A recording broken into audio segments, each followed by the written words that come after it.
Policeman stops man that looks like his dead son. Seconds later he sees what's on dashboard.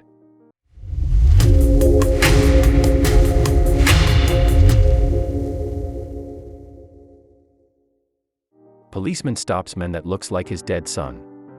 Losing a child is one of the most difficult things a parent can ever go through. Parents are not supposed to outlive their children when they do. It can be a devastating blow.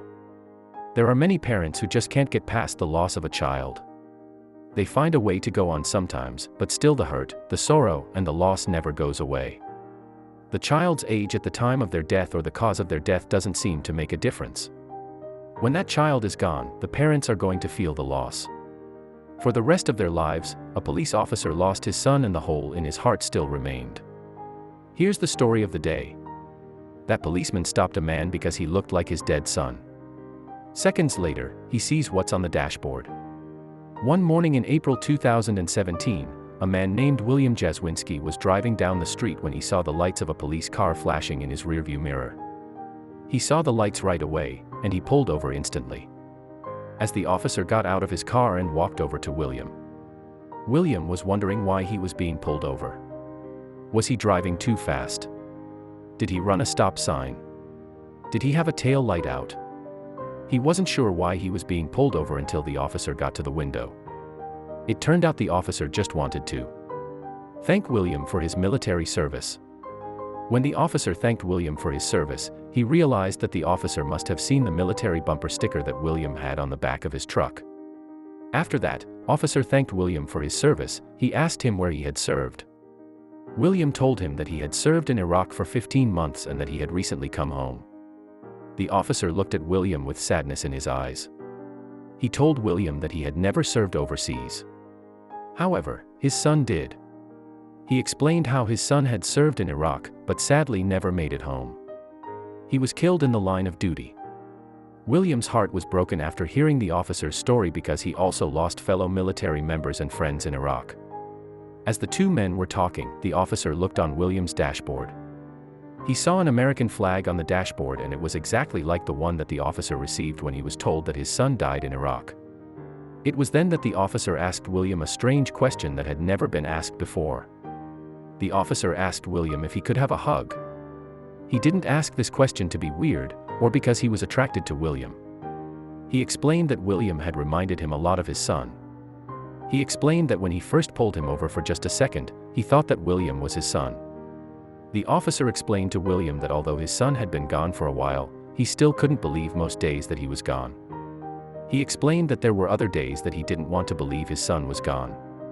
Hearing the officer's story and moved William so much he reached in and gave him a hug, his eyes filled with tears while he thought about what this poor man had been through. The hug that William gave the officer was not an ordinary hug when you just lean in and hug quickly. He got out of his truck and they hugged hard and long. The officer's story moved William. He thought about the officer, his son, and all the friends that he had lost while he was overseas in Iraq fighting for his country. It turned out that when William was pulled over, he was on his way home from a treatment program. When William came home from Iraq, he was suffering from post-traumatic stress disorder or PTSD. It's a very common issue for military personnel coming home from a war zone. It's a serious condition that causes stress, anxiety, depression, nightmares. It could also create night terrors, and without treatment it could sometimes result in suicide. William went to a military rehabilitation program for his condition. Every week. He'd been doing this ever since he got home. While at the program, he has to open up and relive horrible experiences in order to heal. Since he was on his way home when he was pulled over by the officer, he was still feeling a bit emotional. A hug from the officer, who was struggling just as much, if not more than he was, helped him a lot. That hug was exactly what he needed at that exact moment, William said. After that, the hug helped him feel better in two ways. In that moment, he needed the hug. It also helped him because he felt that in just a small way, he was helping the police officer. He believed the officer's fallen son was looking down on those two men, appreciating what William was doing for his father. When the two men were done talking, the officer got back into his car and back on his patrol. William got back in his truck and headed home. While driving home, he looked over at the flag on his dashboard and thought about Iraq, the friends he made and the friends he lost. He was so impressed with the officer that he shared what happened on Facebook since then. His story has been shared over 181,000 times. He got 11,000 comments on his post and over 138,000 likes. People all over the world found William's story incredibly touching. The officer was struggling with his grief and for a moment mistook William for his son. People were moved by the fact that the two men hugged, and in some small way understood each other. This goes to show you not every story that goes viral about the police is a bad one. Subscribe for more.